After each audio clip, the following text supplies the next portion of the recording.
Friends, welcome to Vasavi Education Hub. So today lecture we will discuss selection rules for IR spectroscopy and molecular vibrations in IR spectroscopy and classification of molecular vibrations and types of molecular vibration we will discuss in this lecture. Okay, so this is a very important topic for all kind of entrance and as well as theoretical examination. Okay, right. So we will move to the topic, student. Right. So selection rules for IR spectroscopy. So when infrared light is absorbed, when a change in dipole moment character in the molecule takes place. So here for example, so this is a sample molecule. So this sample molecule is absorbed IR range of radiation. So what is happening in this sample molecule? So if the sample molecule has a dipole moment, means the sample molecule has a permanent dipole moment or induced dipole moment. So therefore the change in the character of the molecule takes place. So means the vibrations are possible when the molecule has a permanent dipole moment or induced dipole moment. So that is IR spectroscopy principle, right? So generally those molecules which are having the dipole moment value is not equal to 0. So dipole moment value, if it is equal to 0, so then it is IR inactive. If the molecule has a dipole moment, that is permanent dipole moment, that is not equal to 0, then the molecule has permanent dipole moment, then it is IR active, and the vibration values, that is delta nu is equal to plus or minus 1. So these are the selection rules for IR spectroscopy. Okay na student. So ఎప్పుడైతే ఒక sample molecule IR range of radiation ను మనకు IR లోపట mid IR, far IR ఇలా range of radiations ఉంటాయి. So suitable IR range of radiation ను sample molecule absorb చేసినప్పుడు ఏ మాలిక్యూల్స్కు అయితే డైపోల్ మూమెంట్ ఉంటుందో అవి వైబ్రేషన్స్ అనేవి చేంజెస్ ఇన్ ద వైబ్రేషన్ అనేది చేంజ్ అవుతాయి. సో అలా మనము ఈ ఐఆర్ స్పెక్ట్రోస్కోపీని మనము రికగ్నైజ్ చేయొచ్చు. సో ఇక్కడ డైపోల్ మూమెంట్ అనేది ఈక్వల్ టు 0 ఉండకూడదు. సో డైపోల్ మూమెంట్ అనేది నాట్ ఈక్వల్ టు అవ్వాలి. అలాగే వైబ్రేషన్స్ వాల్యూస్ అనేవి ప్లస్ ఆర్ మైనస్ 1గా ఉండాలి. For example so nu is equal to 0, nu is equal to 1 ఇలా ఉండాలి. అంటే so that is 1 minus 0 or 0 minus 1. So the value is plus or minus 1. అలా కాకుండా so nu is equal to 1 to 2. So 1 to 2 అయినా కూడా ఏమవుతుంది 1 minus 2 are 2 minus 1. So these are applicable. So these are allowed only, not forbidden. అలా కాకుండా so nu is equal to 0 to 2 ఇలా ఉందనుకోండి, ఇది అలౌడ్ కాదు. So this is forbidden transition అంటాం. సో ఇలాంటి మనకు వైబ్రేషన్ ఉండకూడదు. Only so nu is equal to 0 to 1 or nu is equal to 1 to 2. So these transitions are allowed transition. Okay, right. So next here you can see, student, if a molecule has a center of symmetry, then the vibrations are centrosymmetric and it is inactive. So ఒకవేళ molecule లోపల centre of symmetry ఉందంటే, so centre of symmetry అంటే ఏంటి, ఇక్కడ I ఉందనుకోండి, I is present అయినప్పుడు ఏమవుతుంది, then the vibrations are centrosymmetric. Vibrations అనేటివి ఏంటి, సో సెంట్రోసిమెట్రిక్ అంటే మీన్స్ నాట్ ఇన్ సిమెట్రిక్గా ఉన్నప్పుడు ఏమవుతుంది, వైబ్రేషన్స్ అన్నీ ఒకే వైపుకు వైబ్రేట్ అవుతూ ఉంటాయి. So not in different directions. అలా అయినప్పుడు ఏమవుతుంది, అది సెంట్రోసిమెట్రిక్. అండ్ ఐఆర్ అనేది ఏమవుతుంది, ఇన్యాక్టివ్ అవుతుంది. So therefore infrared but active in Raman స్పెక్ట్రోస్కోపీలో ఏంటి, అక్కడ ప్రిన్సిపల్ ఏంటి, పోలరైజబిలిటీని బేస్ చేసుకుంటాం. కానీ ఐఆర్ స్పెక్ట్రోస్కోపీలో ఏంటి, మనం ఇక్కడ సెంటర్ ఆఫ్ సిమెట్రీ డైపోల్ మూమెంట్ను బేస్ చేసుకున్నాం. సో డైపోల్ మూమెంట్ ఇప్పుడు సెంటర్ ఆఫ్ సిమెట్రీ ఉందనుకోండి, ఐ ఉన్నప్పుడు ఏమవుతుంది, dipole moment value equal to 0 అవుతుంది. సో డైపోల్ మూమెంట్ వాల్యూ 0 అయినప్పుడు ఏమవుతుంది, అది ఐఆర్ ఇన్యాక్టివ్ అవుతుంది. అంటే ఐఆర్ వైబ్రేషన్స్ అనేవి జరగదు.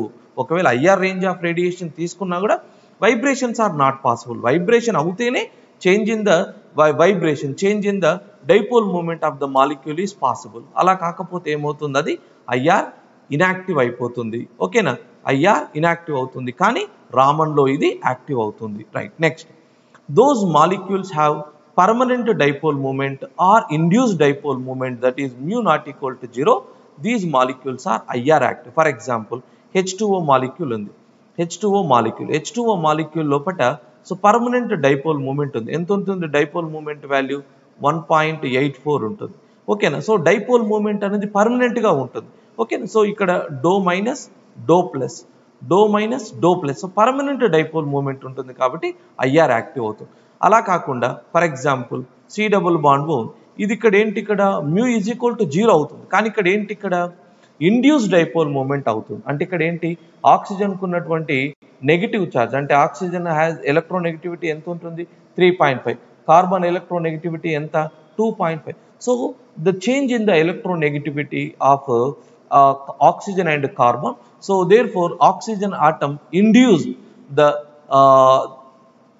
dipole means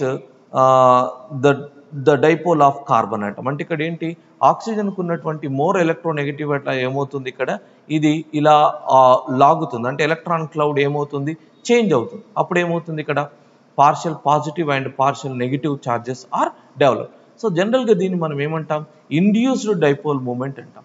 సో ఇలా ఇండ్యూస్డ్ డైపోల్ మూమెంట్ ఉన్నా కూడా ఏమవుతుంది, అది పోలరైజ్, అది ఐఆర్ యాక్టివ్గా యాక్ట్ చేస్తుంది. ఓకేనా? Right. Next, in case of O2, ఇవన్నీ కూడా ఏంటి, ఇవన్నీ కూడా సిమెట్రిక్ మీన్స్ ఇవన్నీ కూడా ఏంటి, సిమిలర్ మాలిక్యూల్, హోమో మాలిక్యూల్, అంటే homo atoms, homo diatomic molecules.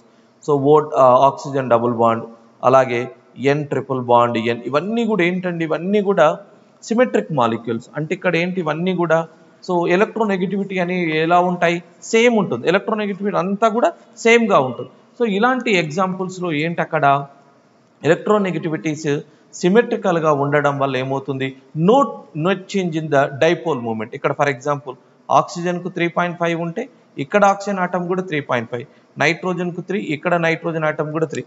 So ఇక్కడ ఏంటి, no net change in the dipole moment occurs.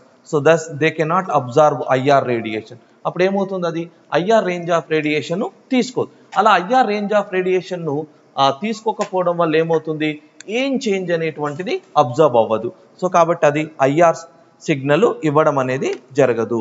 So due to this there is no change in the dipole moment of these centrosymmetric molecules are IR inactive. So because the dipole moment value is equal to 0. ఇలా మనకు IR స్పెక్ట్రోస్కోపీలో selection rules అనేవి dipole moment not equal to 0 అవ్వాలి, అలాగే delta new value ఎలా ఉండాలి, plus are vibration, అంటే ఆ వైబ్రేషన్ వాల్యూ అనేది 0 నుంచి 1 లేదా 1 to 2, 2 to 3 ఇలా ఉండాలి. సో అలా కాకుండా 0 to 2 లేదా 2 to 4 ఇలాంటి వైబ్రేషన్స్ అనేవి పాసిబుల్ అవ్వకూడదు. ఓకేనా? Right. Next, molecular vibration. So ఇక్కడ మనకు molecular vibration. So molecular vibration, the positions of atoms in a molecule are not fixed. For example, ఇలా తీసుకున్నాం, ఇక్కడ A అలాగే B అనేటువంటి రెండు ఆటమ్స్ ఉన్నాయి. So the position of this bond is not rigid, ఇది ఫిక్స్గా ఉండదు. ఇదేమవుతుంది, మూమెంట్ అవుతుంది, వైబ్రేట్ అవుతుంది. అంటే వైబ్రేట్ అయినప్పుడు ఏమవుతుంది, ఏ కొంచెం దూరం జరగవచ్చు, అలాగే బి కొంచెం దూరం జరగవచ్చు, లేదా ఏ కొంచెం దగ్గర జరగవచ్చు, అలాగే బి కొంచెం ఇలా రావచ్చు. అంటే ఇక్కడ ఏంటి, ఇక్కడ ఒక సెంట్రల్ ఆటమ్కు బంధించబడినటువంటి those atoms are attached with the central. So these atoms are not fixed. So therefore they are subject to a number of different vibrations. So ఇలా బాండ్ డిస్టెన్స్ అనేది ఆటమ్స్ అనేవి ఫిక్స్గా ఉండకపోవడం వల్ల ఏమవుతుంది, so different types of vibrations are possible. Okay. So generally molecular vibrations are classified into two types. One is fundamental vibrations and non-fundamental vibrations. Okay, right. So here again these fundamental vibrations are classified into two types, that is stretching vibrations and bending vibration. Okay, right. So here you can see, student, stretching vibrations and bending vibrations. Again, so these stretching vibrations are classified into two types, that is symmetrical stretching vibrations and asymmetrical stretching vibration. So these are two types of stretching vibrations. One is symmetrical stretching and asymmetrical stretching of vibration. Again, so these bending vibrations are classified into two types, in plane and out plane bending vibration, in plane bending vibrations and out plane bending vibrations. So we will discuss what is in plane bending vibrations and out plane bending vibrations we will discuss. Okay, right. So next student, here you can see these in-plane bending vibrations are again classified into two types, that is scissoring and rocking. Then out of plane vibrations are classified into wagging and twisting. Wagging and twisting. So this is very, very important student. Okay. So please remember. So generally the stretching vibrations are classified into two types and bending vibrations are classified into two types, that is in plane and out of plane bending vibration. Again these in plane bending vibrations are classified into two types, that is scissoring and rocking, and out of plane vibrations are classified into two types, that is wagging and twisting, right. So here what is fundamental vibration student?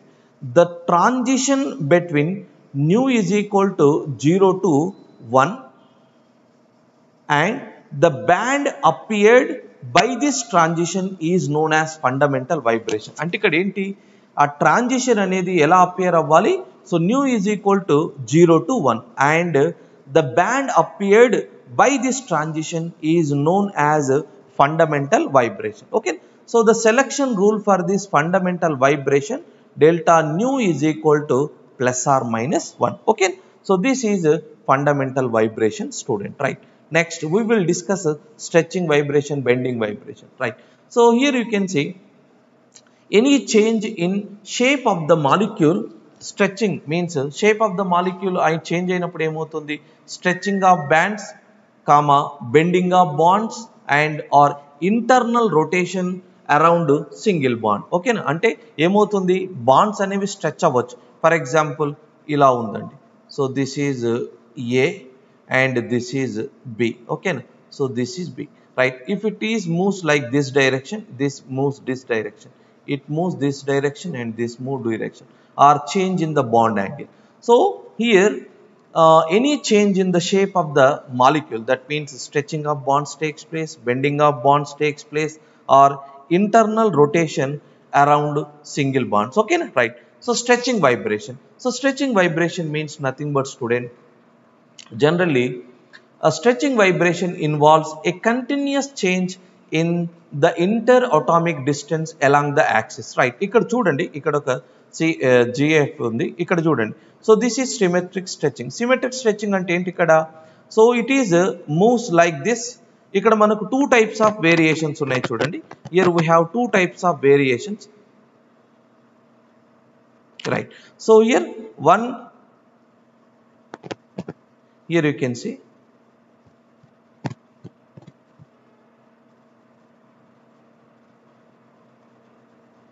right.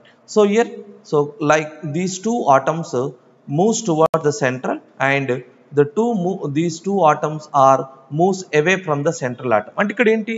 So compressed and elongated, compress అవుతుంది అలాగే elongated అవుతుంది. ఓకేనా, right. Next here you can see in this asymmetric stretching student.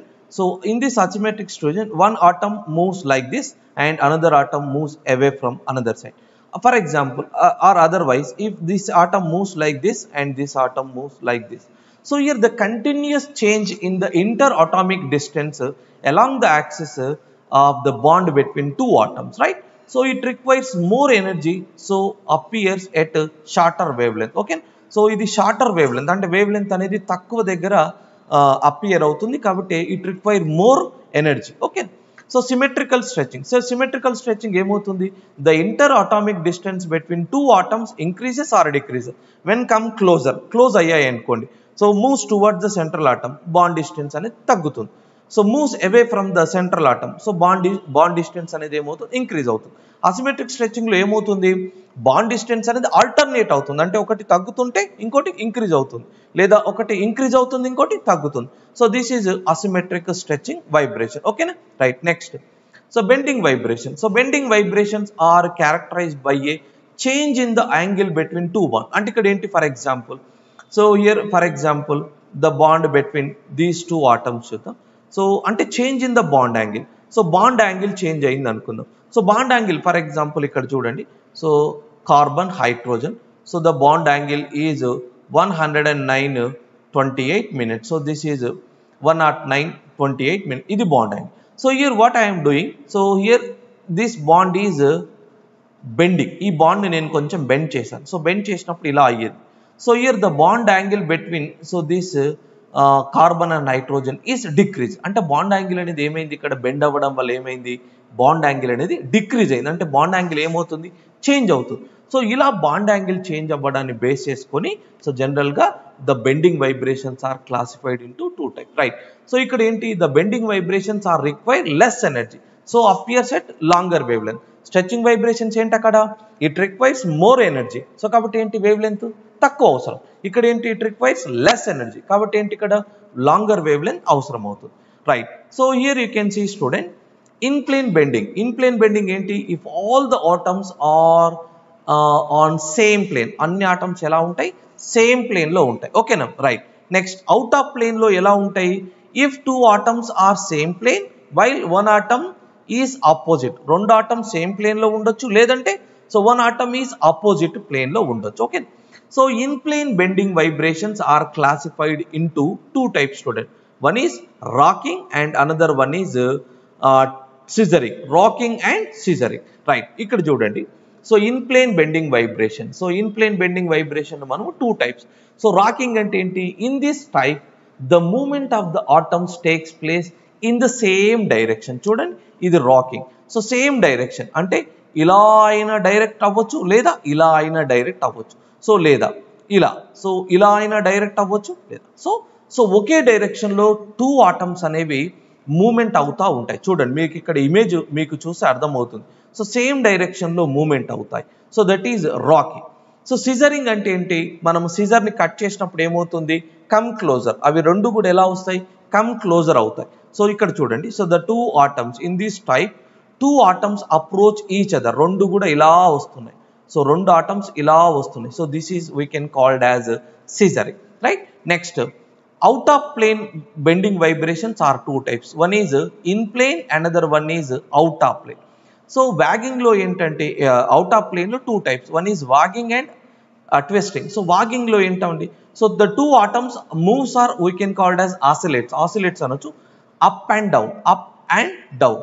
Up and down లో plane up and down, the plane with respect to the central. So ఈ central atom ను base చేసుకొని up and down అవుతూ ఉంటుంది. So చూడండి down అవుతుంది, up అవుతుంది. So nearer far అంటే సో దగ్గరకు వస్తుంది, దూరం వెళ్తుంది, దగ్గరకు వస్తుంది, దూరం వెళ్తుంది. So this is వాగింగ్ vibrations, right. Next twisting లో ఏంటి, వన్ ఆటమ్ మూవ్స్ అప్ అంటే ఒక ఆటమ్ మూవ్ అప్ అయింది, సో ఒక ఆటమ్ మూవ్ అప్ అయింది, ఇంకొక ఆటమ్ మూవ్ డౌన్ అవుతుంది. సో అంటే ఒకటి ఒక ప్లేన్ లో ఉంటే ఇంకోటి ఏంటి, ఇంకొక ప్లేన్ లో అవుతుంది. అంటే ఒక ప్లేన్ కు ముందుగా ఉంటుంది, ఇంకోటి ప్లేన్ వెనక వైపుకు వెళ్తుంది. So this is called as twisting vibration. So these are the types of vibrations in IR spectroscopy, student. So this is very important topic. So please read this topic. Okay, right. Thank you.